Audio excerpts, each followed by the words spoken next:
जो ऋषियों मुनियों ने, वेद शास्त्रों ने जो भाग्योदय लिखा है, उस भाग्योदय से और हमारा आपका भाग्योदय ये अलग है। जैसे किसी की लॉटरी पड़ गई, लोग कहते हैं इसका तो भाग्योदय हो गया है। किसी के बेटे की सर्विस लग गई, अरे उनका तो आप क्या माल ही माल है, उनका भाग्योदय हो गया। किसी कठिन अमुक काल की शादी हो गई, शादी हो गया, सिद्धि हो गई, तो उनका भाग्योदय हो गया। लेकिन संतों ने कहा यह संसार का भाग्योदय किसी काम का नहीं है।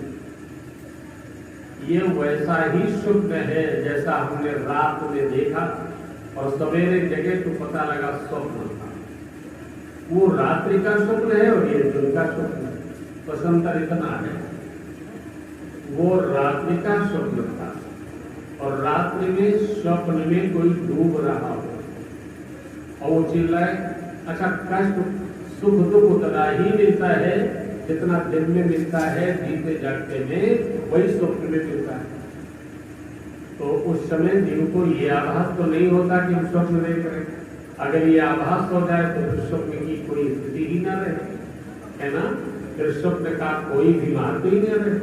लेकिन ये नहीं जानता और स्वप्न में कोई डूब रहा हो और आप 10-20 लोग नौकाएं लेकर के उसके पास खड़े हो जाए, क्या वो खुश हो जाएगा?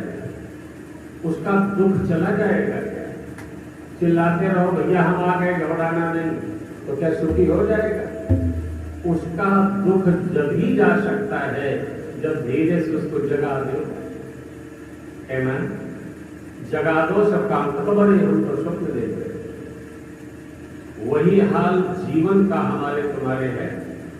ये जो क्षणिक उपलब्धियां हो रही हैं, कभी दुख है तो कभी सुख है, यही जीवन का आधार है। तो ये न सत्य जो हमने रात में देखा न वो सत्य था और वैसे ही न ये सत्य है। तो संसार का भाग्योदय नहीं है।